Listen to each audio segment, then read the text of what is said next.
Hello,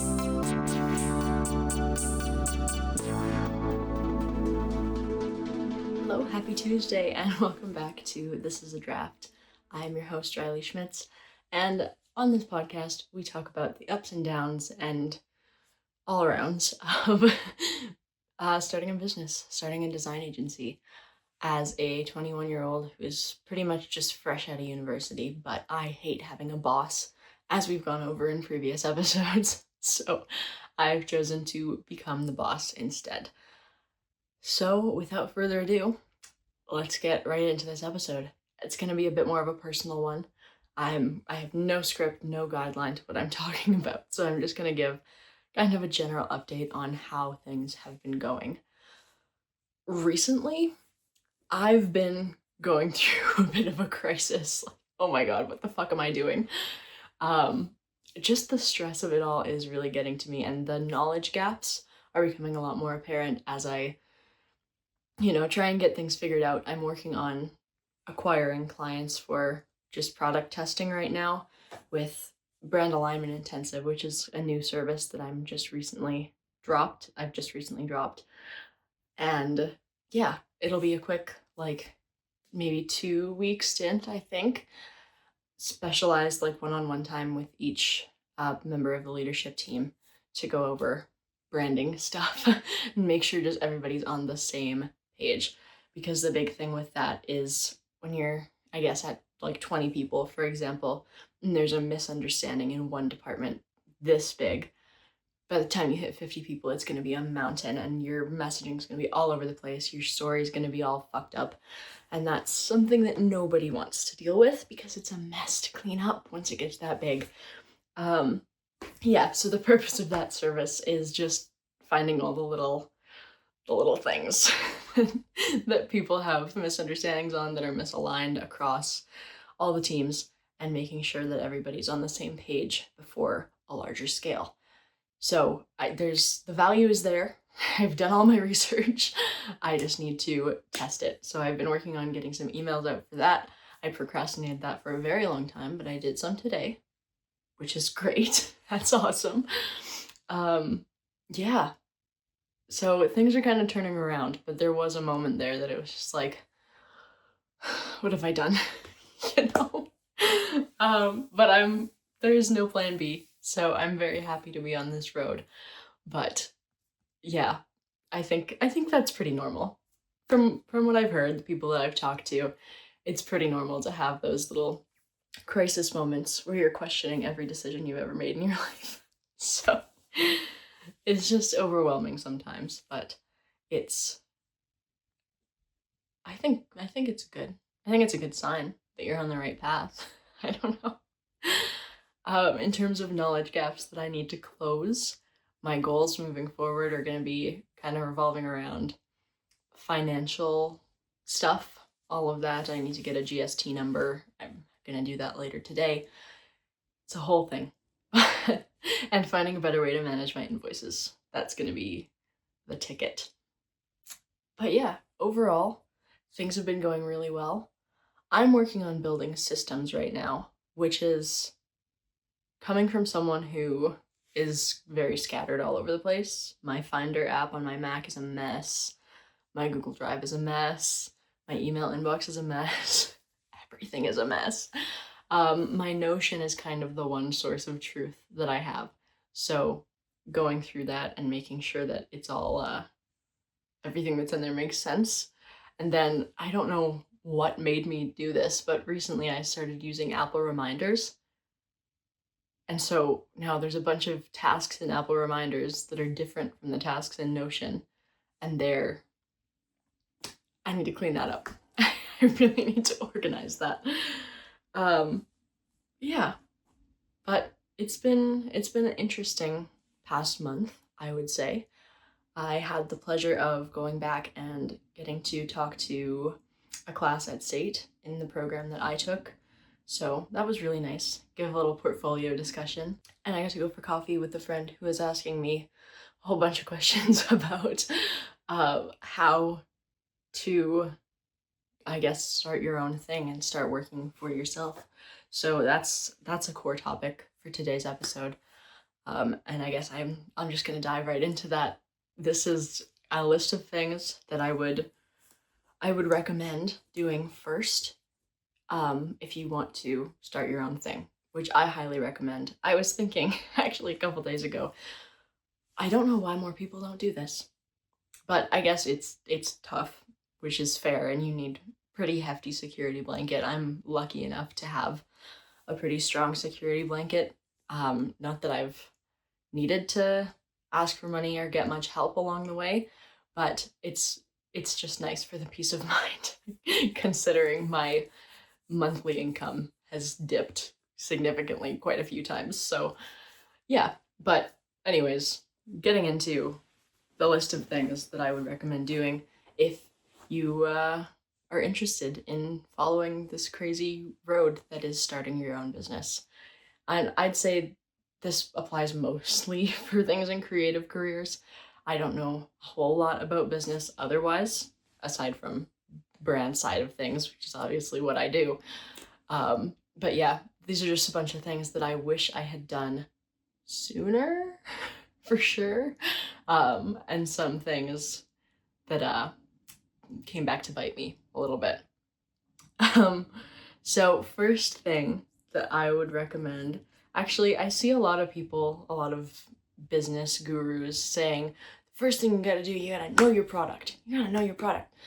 If we're talking like specifically design wise, you wanna either like a studio, maybe you just wanna freelance, or you wanna actually scale and have an agency like I do.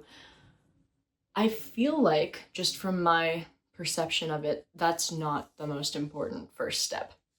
So the way I see it is that unless you have one very specific thing that you know that you are really good at and that's what you want to do repeatedly for the rest of your life, you have to try things. And I feel like, just from my perception of the people that I've talked to throughout my life, a lot of people in creative careers have so many different passions. And they're like, oh, I want to do this, and I want to do this, and I want to do this. And that's just, it's really not attainable. But if you have the ability to land projects in all of those domains and the skills to do so, as long as you don't overwhelm yourself with them, testing things out and trying different things when you're first starting out, I think is just the best course of action. As I don't know, it makes it harder to explain when people ask what you do, but a response to that is, what do you need? What do you need? And that gives you kind of the opportunity to find out what you enjoy doing the most, right? So my first freelance project was a web design. And I don't do much web design anymore. Like, I don't offer that as a service. It's an add-on. If someone mentions that they may need it, I will for sure pitch that I can help them with that throughout the rest of their project. But the first thing that I did was a web design. And my process was kind of all over the place, and I don't like the 3-step UX stage, like the wireframe to full mock-up to put it in the web builder. No, I don't jive with that. I don't know why, but that process doesn't work for me. So that's ruled out, obviously. It's nice, I mean, to put it lightly, quick cash when you need it, because it can work pretty nicely for that purpose. But for me personally, that's not really what I want to specialize in. And I learned that through doing a couple projects like that. I also did social media marketing for a client, my first like retainer client, I guess you could call it. I did actually the act of posting, not just managing what content should go out and the whole marketing system, but actually doing the posting and taking the photos and writing all the shit and whatever. Also discovered I don't enjoy that very much at all, because I don't know, the way that I work, that just gets way too time consuming. And then I got to work on branding projects. And I was like, well, this is fun. This is really fun. But beyond that, the strategy portion of it was the one thing that I really enjoyed doing for my first client, was actually getting to brainstorm, well, okay, what should be posted to get the results that are needed and why. what is the why? And so that question, what is your why, has become such a huge part of my brand now. And that's the starting point for everything. Like 3 documents and a whole bunch of questions have to be written and answered before any design work actually gets done, which is, it's the way I like to do things. I know not everybody in the world does things like that, but a lot of the people that I look up to and, I don't know, see on the internet, people that I've known, college instructors, whatever, they do it that way, which I really like. I think the thinking phase beforehand makes the designing phase a lot easier, and you see so many brands nowadays that are completely misaligned with the story that the company is actually trying to tell. Yeah, so that, like, I've kind of incorporated both of those, and then I realized from that incorporation how much I enjoy the strategy side of things and the just thought-based side of things, leading to my North Star product becoming the brand alignment intensive. So yeah, all sorts of interesting stuff that I tried and didn't like really necessarily. Yeah, so I guess that's a person by person thing, but I know a lot of people, like a lot of my friends, knew right out of school what they specifically wanted to specialize in, but I did not. And I know quite a few other people who just didn't and wanted to kind of explore and see what there was to offer and what they were capable of, really. Yeah. So I'm a big see what you're capable of person. Obviously, I'm still on that road, but I've chosen the one thing that I am most capable and most competent at to make my core product. So that's my top piece of advice, I think, is ditch all of the business advice from the influencers who are like, oh, you have to niche down immediately. No, you don't. No. Just imagine the connections that you will make if you are not just a one-trick pony for the first couple years that you're doing this. That's the way I like to look at it, at least. But yeah, that's thing number 1. And the second point, I think, would be to get your documents in order. Even if you don't have one specific repeating offer, just make a blanket contract, because I did not contract my first web design project. And she never paid me. She never paid me. She's still using the landing page that I built. Not good. Not good. And she ghosted me, like, entirely. And sure, like, my client communication wasn't the best. It was my first project I'd ever done. It was kind of, like, there was a lot of back and forth. I was fully transparent about the hours that I was using. I was upfront with my prices. She said, that's a great deal. Never saw a penny. So be careful with that. That's a cautionary tale for you, because it was not fun. And it wasn't that many hours that I used on it, and I don't need the money, but it's just the principle of the thing, man. And it was someone that I really respected, too. One of my mentors from the European Innovation Academy, actually. If you know, you know, I guess. But yeah, have contracts that force people to pay you, or you can take legal action. Even if a lawyer didn't actually write them, personally, in the past, I used to write mine in Google Drive and just have them just in case. And the client doesn't know the difference at that point. Now I have law involvement because, you know, it's kind of necessary when you get a bit further along. But yeah, have contracts for sure. And automate your invoicing as soon as possible. This is also something that I have not done. It pisses me off.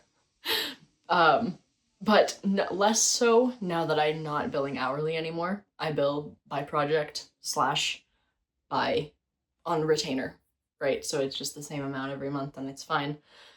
But when I was billing hourly, my first retainer client had me bill him hourly and write a description for each block of time used and what I did in those times. Creating my invoices in Google Sheets took me so fucking long. And it was terrible. So at that point, I wasn't making enough money to actually validate, signing up for QuickBooks Online or something like that. So I just didn't. I just made my invoices. I suffered through making my invoices in Google Sheets, and it was terrible. It was really bad. So now I'm not working super closely with that client anymore, so I don't have to go through that bullshit.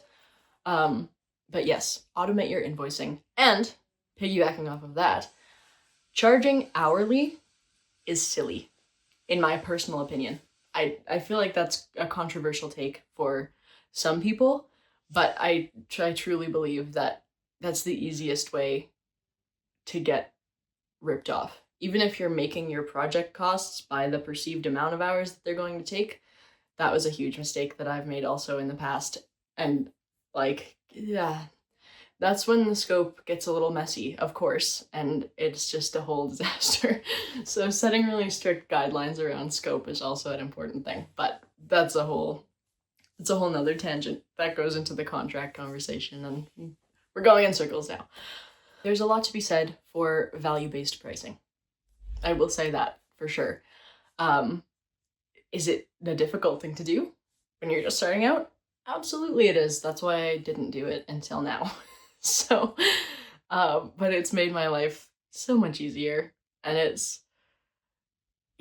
I know the value that I provide, and I know the businesses that need it, and roughly how their budgets are going to look for marketing and brand and otherwise. So being able to use that knowledge and that research that I've put into that to figure out my prices and get shit on an even keel has worked wonders. It's been good. What else do I have to say?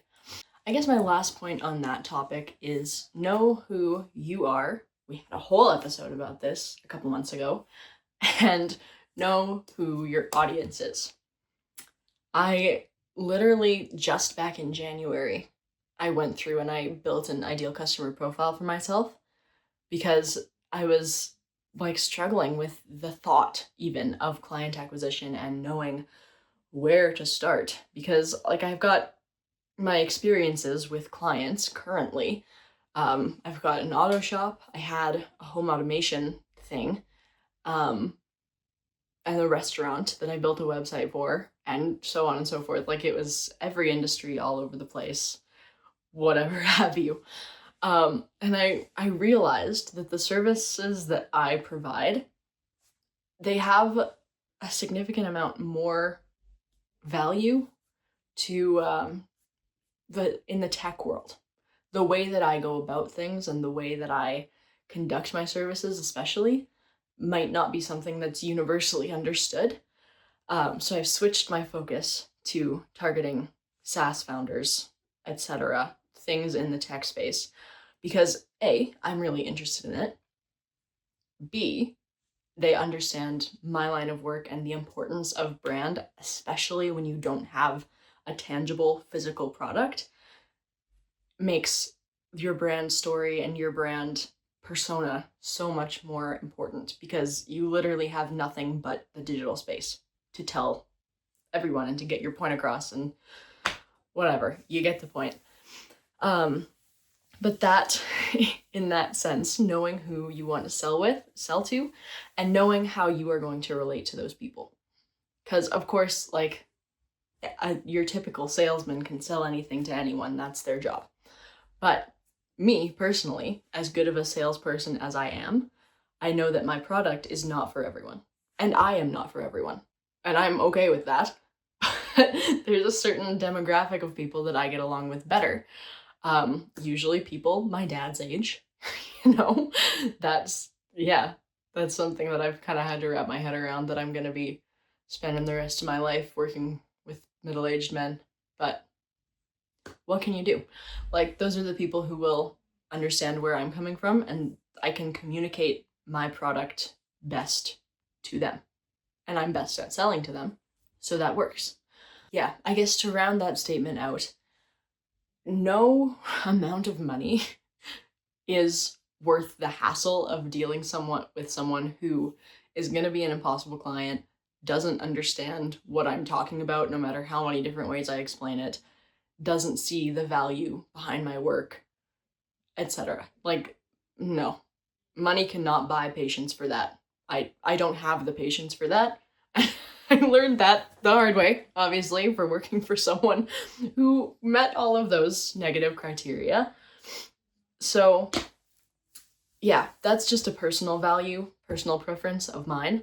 But the peace of mind that comes with working with people who you jive with and who do see the value in what you provide, not just because like they feel like they have to, or they saw a fucking Instagram video about how, oh, you should have someone managing this, or they had a fucking work crony who was like, oh yeah, I pay this person this amount to do this, and whatever, they think they need it.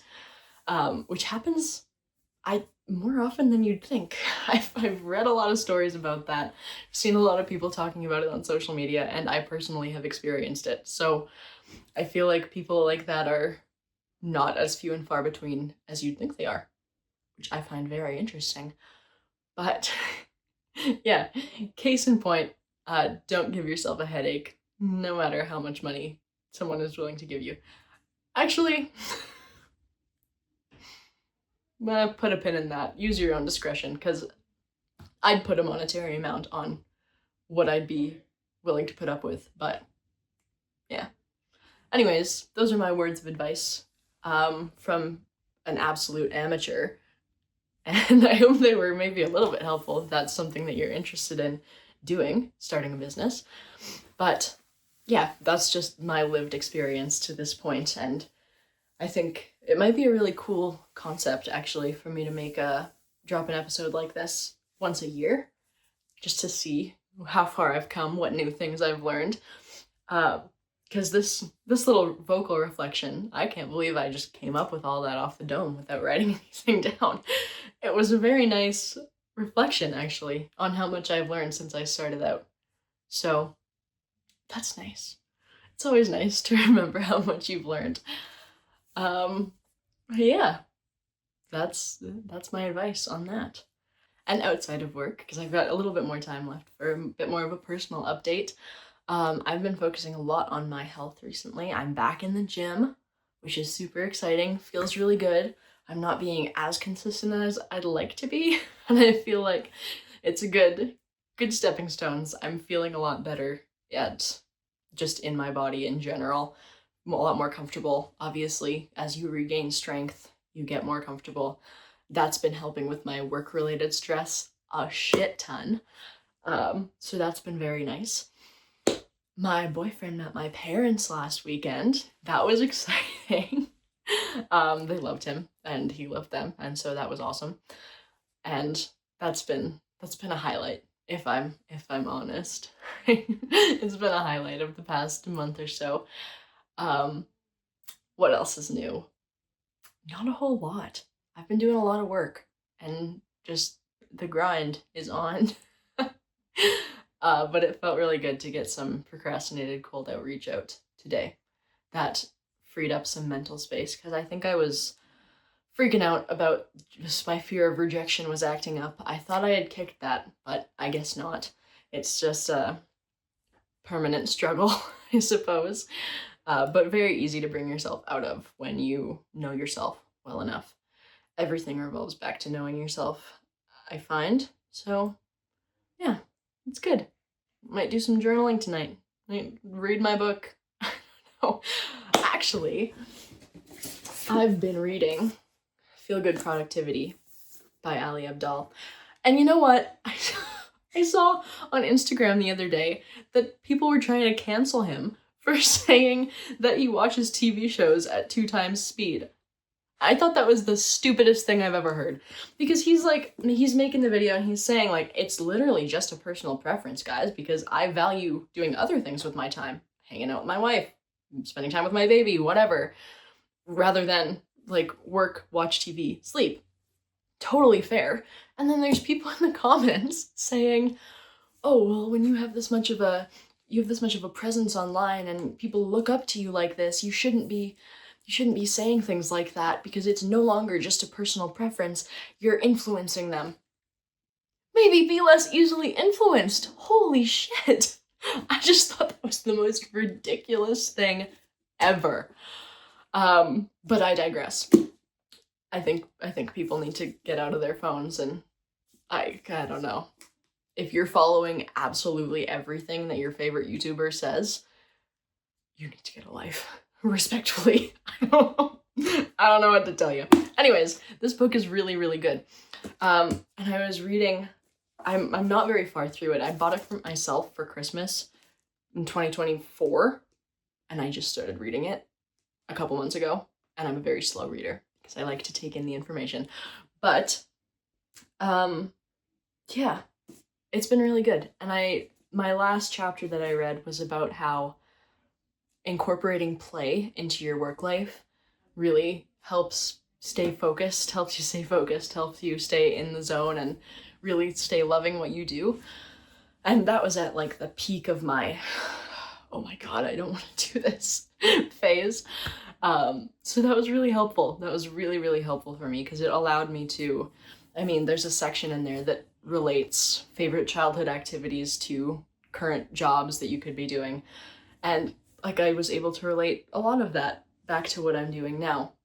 Like my art projects when I was a kid, when I would design PowerPoints and make videos for every single school project through grade school, bringing some of that excitement back and recognizing that, yeah, I do shit like that in my day-to-day life. Because when I do design work, that's basically what I'm doing. And then for all of the copywriting, I had a fucking mountainous amount of copywriting to get through. It was painful. It was absolutely painful until I started looking at it as a creative writing project. Right? So it made it so much more fun because English class was my favorite all throughout grade school. It's like since I was too young to remember kind of thing. I really liked writing and making stories, and it was always fun. So I could look at it through that lens. I could look at the copywriting that I had to do through that lens, and I had to do a couple LinkedIn posts up for a client, and I looked at it like storytelling. It was fun, which is supposed to be storytelling, but when people say storytelling in a marketing sense, it takes on a whole new and much more strenuous meaning than, writing short stories in grade 8 English class. But yeah, food for thought. Incorporate play into your day-to-day life as much as possible because it's made everything seem a lot more tolerable for me. Yeah. Honestly, it's been good. So, case in point, my life recently has been great. Blanket statement, of course, there's some stress, there's some existential crises happening. Overall, it's been good. Of course, there are some blips in the road because life wouldn't be fun if there weren't. But yeah, I'm having a very good time getting this business up and running, and I'm excited for what's to come. I get to start a pretty big project in June, which I'm very excited about. Working with my cousins, actually. Shout out Kelsey and Jay. I'm really excited about that one. It's going to be super fun. Yeah. So that's all. That's all I've got to say today. Thank you very much for listening. My newsletter is linked in the description if you'd like to check that out and subscribe to it. Sometimes I send out some pretty cool stuff. I'm not gonna lie, it's not on a strict schedule. Maybe occasionally once every 2 weeks I'll send something out. But a lot of that content also mirrors what's on my blog on my website, or the Unless website. So yeah, that's all I've got to say. Please subscribe to my newsletter for more interesting content like this that follows a more strict stream of thought. And that's all I've got for you today, folks. I hope you all have a wonderful rest of your day. Thank you so much for listening. And remember that nothing changes unless you do. That's a banger line.